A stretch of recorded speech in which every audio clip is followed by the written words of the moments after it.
Hello friends, welcomes to Vedant classes. मैं सुमित केसरी आप लोगों का अपने इस चैनल पे स्वागत करता हूं। फ्रेंड्स, आज हम लोग हिस्ट्री के एक बहुत इंपॉर्टेंट टॉपिक सैंधव सभ्यता को डिस्कस करेंगे और यहां पे हम लोग ट्रिक्स की सहायता से याद करने की कोशिश करेंगे उसके प्रमुख स्थल, नदी एवं उत्खननकर्ता को, क्योंकि हर एक एग्जाम्स में इससे ही रिलेटेड क्वेश्चंस पूछे जाते हैं और आगे भी पूछे जा सकते हैं। फ्रेंड्स, एक बार ये वीडियो आप लोग पूरा देखिएगा और बताए गए ट्रिक्स को माइंड में सेट करने की कोशिश कीजिएगा। यकीन मानिए फ्रेंड्स, आपको ये वीडियो दोबारा देखने की ज़रूरत नहीं पड़ेगी। तो चलिए स्टार्ट करते हैं आज के इस सेशन को। आगे बढ़ने से पहले अगर आप लोग मेरे चैनल से जुड़े हुए नहीं हैं तो चैनल को सब्सक्राइब कर ले और बेल आइकन्स को दबाना ना भूलें, ताकि लेटेस्ट वीडियो की नोटिफिकेशन आप तक जरूर पहुँचे। तो चलिए फ्रेंड्स, स्टार्ट करते हैं आज के अपने इस क्लास को। जैसा कि लिखा हुआ है, सैंधव सभ्यता के प्रमुख स्थल हम लोग आज डिस्कस करेंगे। उसके प्रमुख स्थल, वो किस नदी के तट पर स्थित है, और उसके उत्खननकर्ता के बारे में हम लोग ट्रिक्स की मदद से इसको याद करने की कोशिश करेंगे। ठीक है। और जैसा कि मैंने थंबनेल पर लिखा है कि एक बार पढ़ लो, इसे दोबारा पढ़ने की ज़रूरत नहीं पड़ेगी। तो यकीन मानिए फ्रेंड्स, आप लोग ये वीडियो पूरा देखिए एक बार, और आपको ये पता चल जाएगा कि सच में आपको ये वीडियो दोबारा देखने की ज़रूरत नहीं पड़ेगी और ना ही इस टॉपिक को आपको दोबारा पढ़ने की ज़रूरत पड़ेगी। तो चलिए स्टार्ट करते हैं। सबसे पहले हम लोग बात करेंगे हड़प्पा की। ठीक है। जहाँ पे प्रमुख स्थल यानी हड़प्पा की, वो किस नदी के तट पर स्थित है और उसके उत्खननकर्ता के बारे में हम लोग डिस्कस करते हैं। ठीक है। तो चलिए, हड़प्पा। फ्रेंड्स, हम लोग हड़प्पा को हड़प्पा से रिलेट करेंगे। हम लोग हड़प्पा को हड़प्पा से रिलेट करेंगे। हड़प्पा हड़प्पा एक जैसे सेंस दे रहे हैं, तो हम लोग हड़प्पा को हड़प्पा से रिलेट करते हैं और हड़प्पा के हर को हम लोग कंसिडर करते हैं। फिर से सुनिएगा, हड़प्पा को हम लोग हड़प्पा से रिलेट करते हैं और हड़प्पा एक जैसे सेंस दे रहे हैं, हड़प्पा हड़प्पा। ठीक। और हड़प्पा के हर को हम लोग कंसिडर करते हैं, जहाँ पे कि हौ से हड़प्पा हो जाएगा एंड रॉ से रावी नदी हो जाएगा। ठीक है। हम लोग क्या कर रहे हैं, फिर से सुनिएगा, हड़प्पा को रिलेट कर रहे हैं हड़प्पा से और हड़प्पा के हर को हम लोग कंसिडर कर रहे हैं। ठीक। और हर में हॉ for Harappa and raw for Ravi नदी। तो जब भी हड़प्पा याद आएगा या हमारे सामने आएगा हड़प्पा, तो हम लोग उसको रिलेट करेंगे हड़प्पा से। हड़प्पा में हर है, हॉ से हड़प्पा और रॉ से रावी नदी हो जाएगा। ठीक। एंड रावी नदी में रा से राम हो जाएगा। रावी नदी में जो रा है, उस रा से राम हो जाएगा, यानी दया राम सहानी। ठीक है। तो इसके उत्खननकर्ता कौन है? दयाराम सहानी जी हैं। ठीक।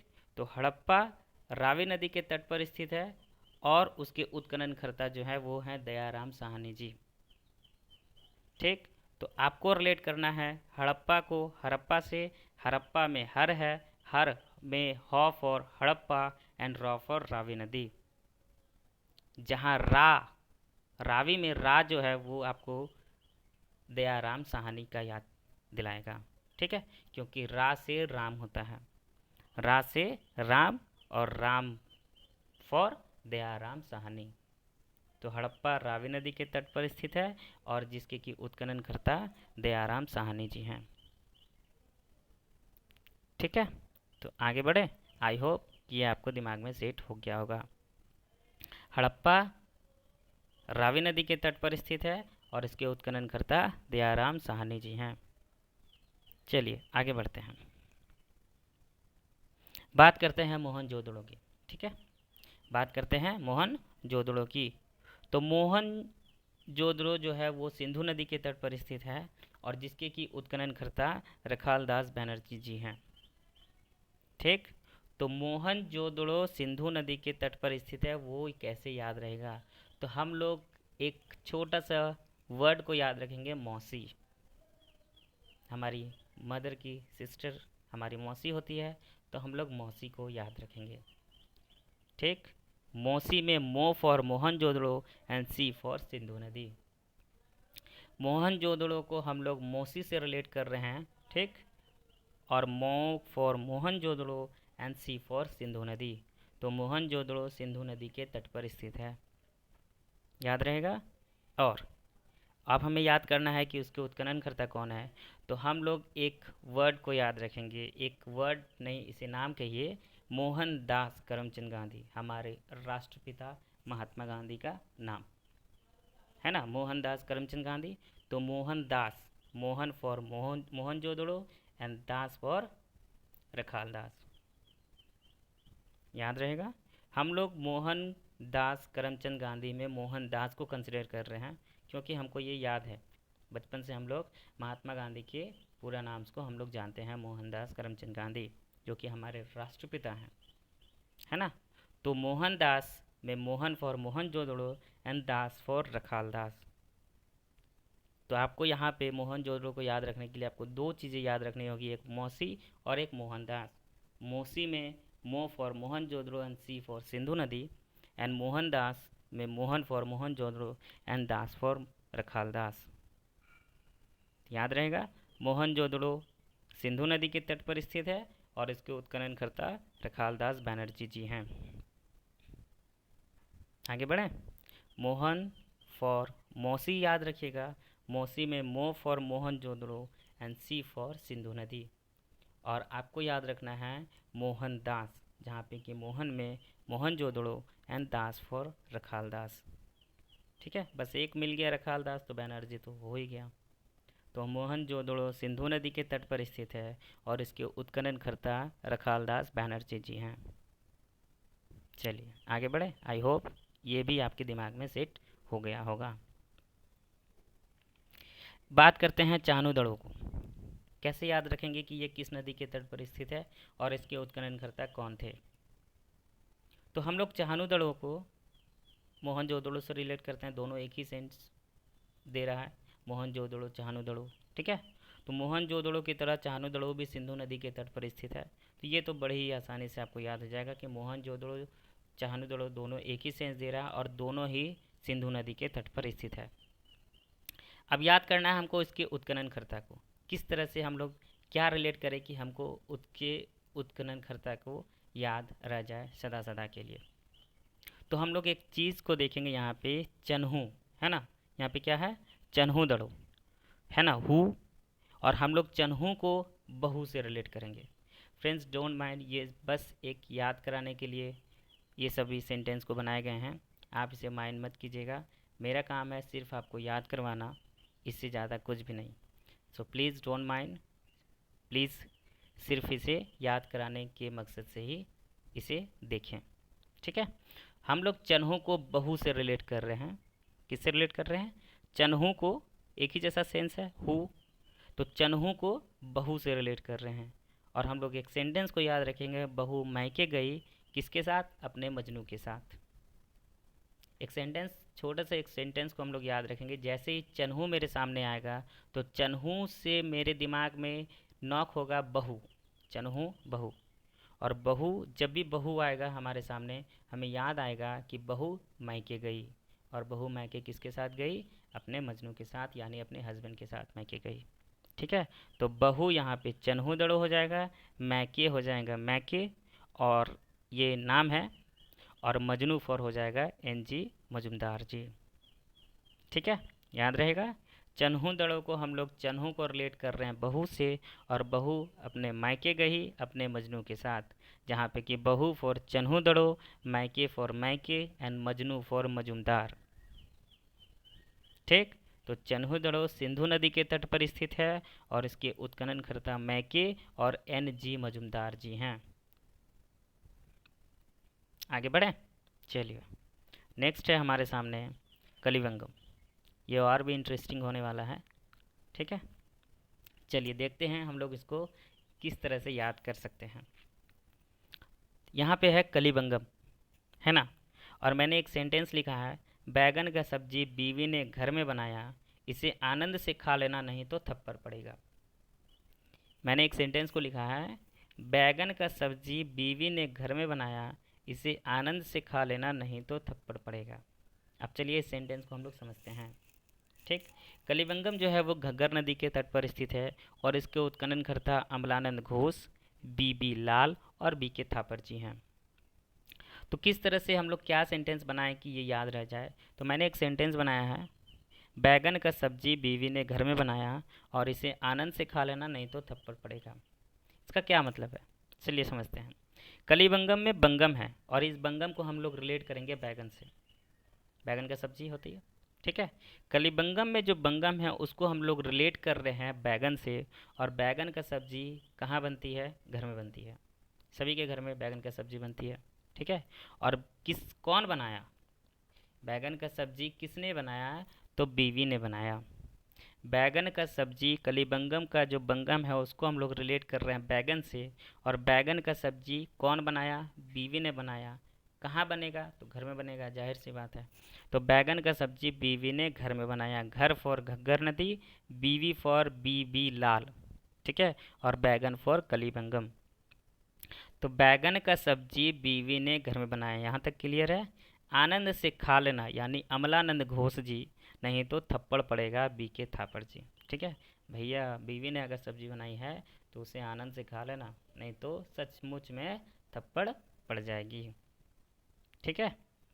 तो बैगन का सब्जी बीवी ने बनाया। बैगन फॉर कलिबंगम, बीवी फॉर बीवी लाल। घर में बनता है, सब्जी घर में ही बनता है। जब भी आपको कलिबंगम आएगा तो वो आपको याद रहेगा बैगन से, और बैगन का सब्जी घर में बनता है। और आनंद से खा लेना, आनंद फॉर अमलानंद घोष एंड आनंद से खा लेना, नहीं तो थप्पड़ पड़ेगा। थापर फॉर बीके थापर जी, ठीक है। आई होप कि ये सेंटेंस आपको अब समझ में आ गया होगा। तो बैगन, जब भी आपको कलिबंगम याद आए, कलिबंगम आप देखें तो आप कलिबंगम को बैगन से रिलेट करें।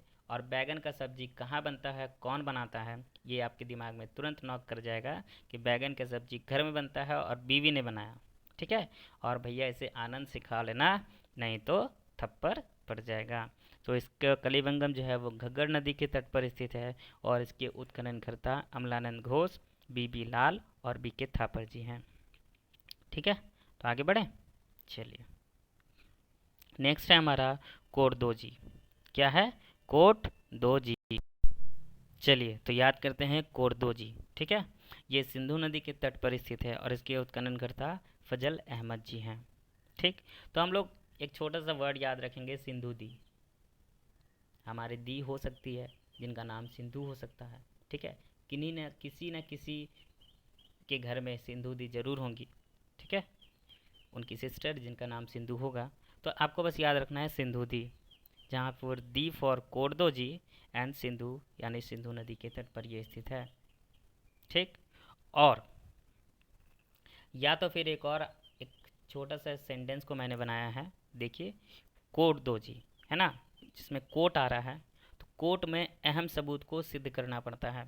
आप सभी लोगों को पता है कि कोर्ट में सबूत के बगैर कुछ नहीं होता है, कोई फैसला बगैर सबूत के नहीं सुनाए जाते। और वो भी सबूत जो है वो अहम सबूत की ज़रूरत पड़ती है, ठीक।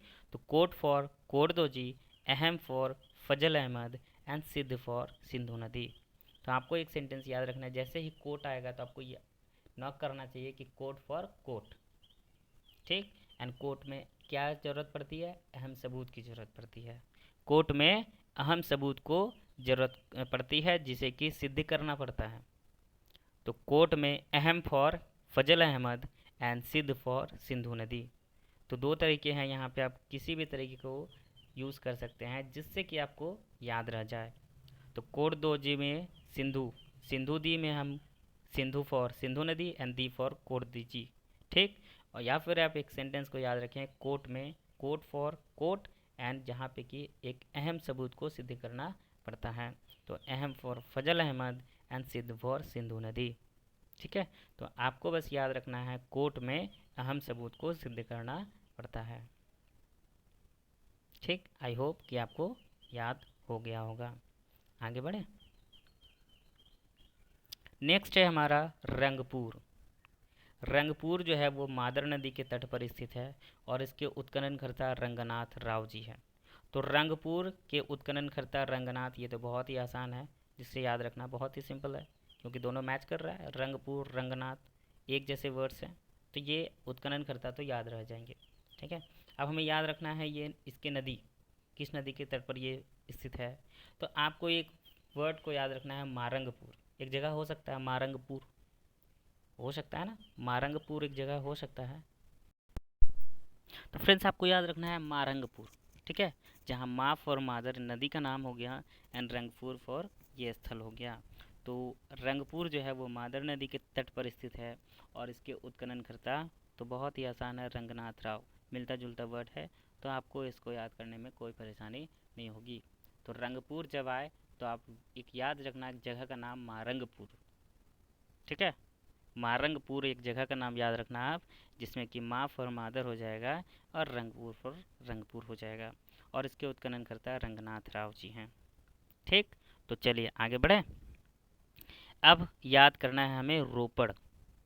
रोपड़ किस नदी के तट पर स्थित है, यानी सतलज नदी के तट पर यह स्थित है और इसके उत्खननकर्ता जो हैं वो हैं यज्ञदत्त शर्मा, ठीक है, यज्ञदत्त शर्मा जी।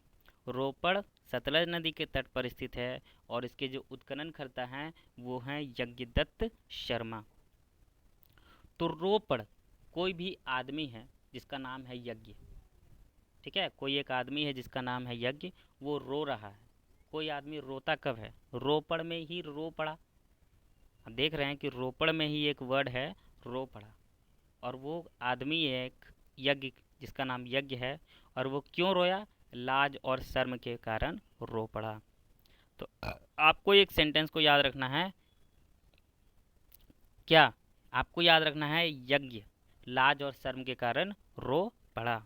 यज्ञ जो है वो लाज और शर्म के कारण रो पड़ा, ठीक है। आपको याद रखना है यज्ञ लाज और शर्म के कारण रो पड़ा।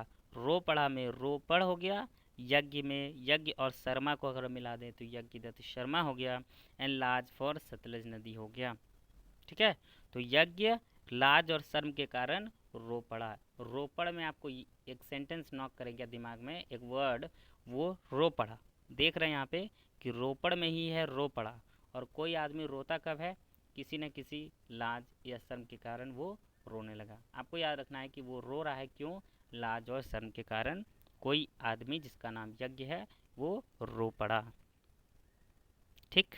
तो यज्ञ जो है वो लाज और शर्म के कारण रो पड़ा, यानी यज्ञ रोपड़ जो है वो सतलज नदी के किनारे है, लाज, ठीक है।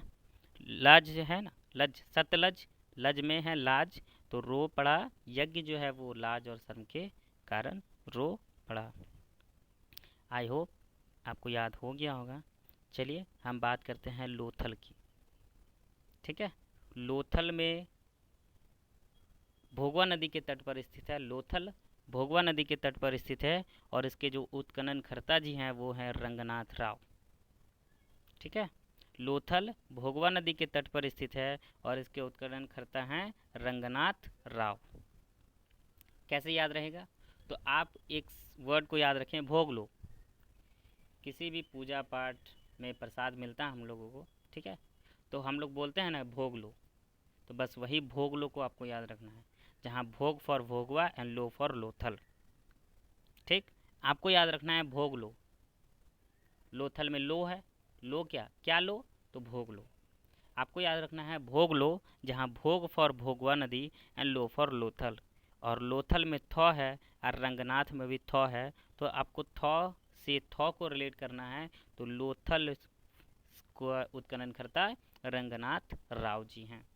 बाकी आपको किसी भी शख्स के नाम में थौ नहीं दिखेगा, केवल रंगनाथ के नाम में ही थौ है, ठीक है।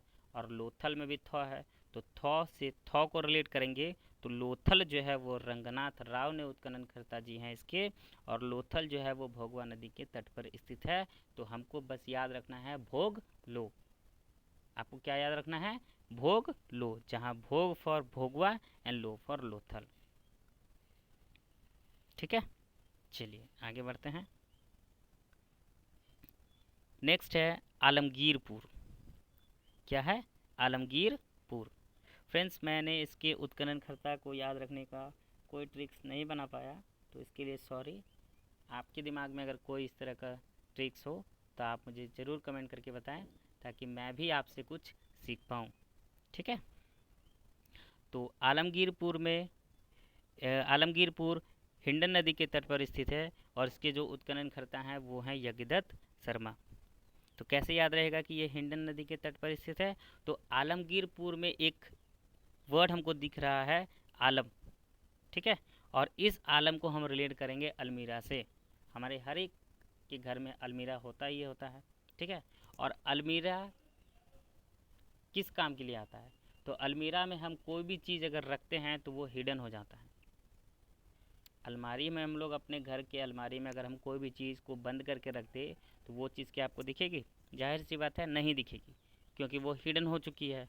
तो अलमारी में कोई भी चीज़ अगर हम रख दें तो वो हिडन हो जाती है। तो आलमगीरपुर से आपको याद आएगा अलमीरा का। और अलमीरा में हम जानते हैं कि अगर हम कुछ भी सामान रख दें, कोई भी चीज़ रख दें, तो वो हिडन हो जाएगी। तो आलमगीरपुर हिंडन नदी के तट पर स्थित है और इसके उत्खननकर्ता यज्ञदत्त शर्मा जी हैं। तो आलमगीर को हम लोग रिलेट करेंगे अलमीरा से, जो कि हर एक के घर में अलमीरा ज़रूर से ज़रूर होगा ही, ठीक। एंड वो अलमीरा में अगर हम कोई भी चीज़ को रख दें तो वो हिडन हो जाती है, यानी वो दिखाई नहीं देती है, ठीक है। तो आलमगीरपुर को हम रिलेट कर रहे हैं अलमारी से, और अलमारी में कोई भी चीज़ हिडन हो जाती है। तो इससे हमें याद रहेगा कि ये हिंडन नदी के तट पर स्थित है, ठीक। चलिए आगे बढ़े। अब बात करते हैं सूतकंग डोर की। सूतकंगे डोर की बात करते हैं, जो कि दास्क नदी के तट पर स्थित है और इसके जो उत्खननकर्ता हैं वो हैं ऑरिल स्टाइन।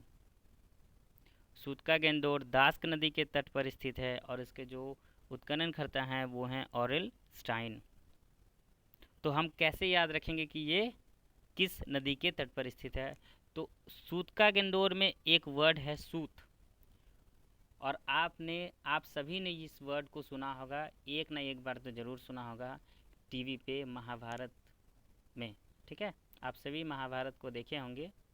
तो सूत पुत्र उसमें एक था, जिसे कि कर्ण को सूत पुत्र के नाम से जाना जाता था। और वो जो सूत पुत्र होते हैं वो राजा महाराजा के दास होते हैं ना, सूत पुत्र। तो यहाँ सूत है और सूत को हम रिलेट करेंगे सूत पुत्र से, और सूत पुत्र राजा महाराजा के दास होते हैं, ठीक। तो दास में ही है दास्क। तो नदी आपको मिल गया, दास्क नदी के तट पर सूत का गेंडोर है ना।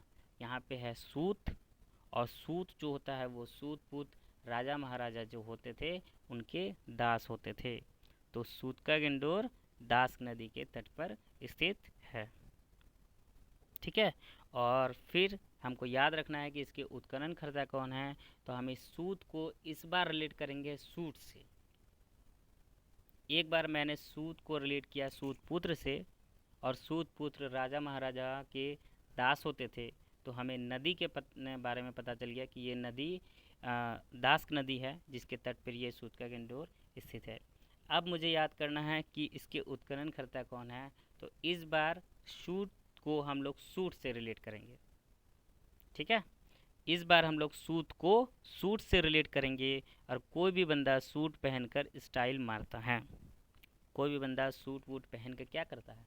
स्टाइल मारता है। तो सूट पहनकर स्टाइल मार रहा है कौन? ऑरिल स्टाइन। स्टाइल फॉर स्टाइन बन जाएगा।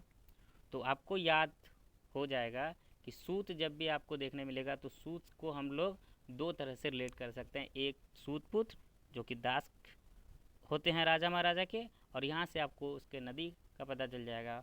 और एक बार हम सूत को रिलेट करेंगे सूट से, जो कि मिलता जुलता वर्ड है सूट। और कोई भी बंदा अगर सूट पहन ले तो वो क्या करेगा? स्टाइल मारेगा, है ना। तो कोई भी बंदा अगर सूट पहन ले तो वो क्या करेगा? स्टाइल मारेगा। तो सूट पहनकर एक बंदा स्टाइल मार रहा है, तो स्टाइल से हम लोग स्टाइन को रिलेट करेंगे। तो सूत का गेंडोर दास्क नदी के तट पर स्थित है और इसके जो उत्खननकर्ता हैं वो हैं ऑरिल स्टाइन। चलिए आगे बढ़े। अब है बनमाली। क्या है? बनमाली। बनमाली जो है वो रंगोई नदी के तट पर स्थित है और इसके जो उत्खननकर्ता हैं वो है रविंद्र सिंह बिष्ट।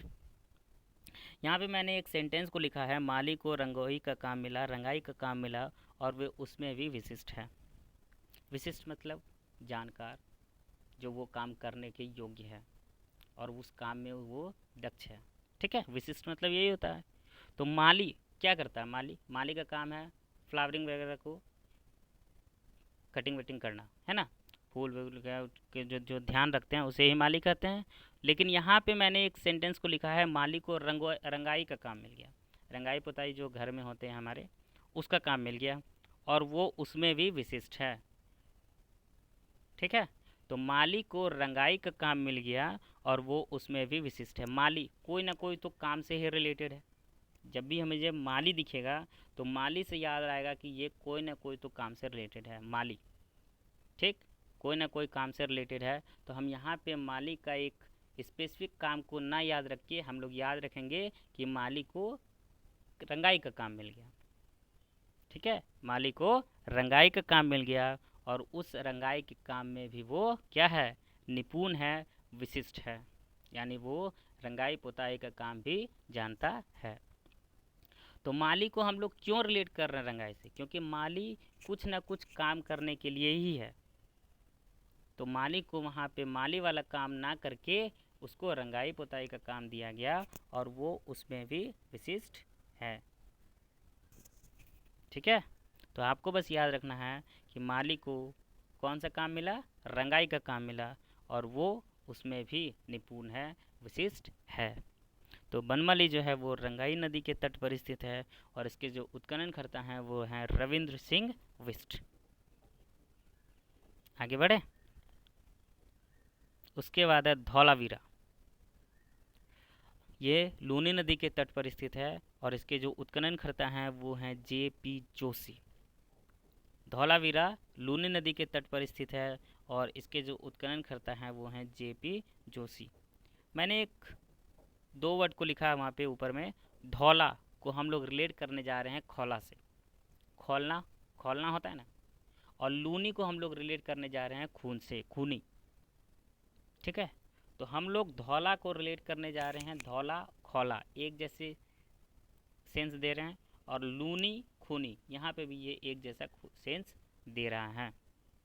और फिर मैंने एक सेंटेंस को लिखा है, वीर का खून जोश के कारण खौलता है। जो वीर होते हैं, वीर पुरुष, महापुरुष जो होते हैं, उसका जो खून होता है वो जोश के कारण खौलता है। तो वीर यानी धौलावीरा, और धौला फॉर खौला। तो वीर का खून, खून फॉर लून यानी लूनी नदी, खून को रिलेट कर रहे हैं लून से यानी लूनी नदी, और जोश यानी J.P. जोशी। वीर का खून जोश के कारण खौलता है। तो यहाँ पे आपको वीर दिख रहा है, धौला दिख रहा है। धौला, जैसे ही धौला आपके सामने आएगा उसको हम लोग तुरंत आप लोग रिलेट कर पाएंगे खौला से। और क्या खौला, तो खून खौला। किसी भी इंसान को हम लोग घरेलू भाषा में भी यूज़ करते हैं, खून खौलना, है ना। तो खून खौलना को हम लोग रिलेट करते हैं, तो धौला यानी खौला, क्या खौला, खून खौला। तो खून को रिलेट करेंगे लून से यानी लूनी नदी।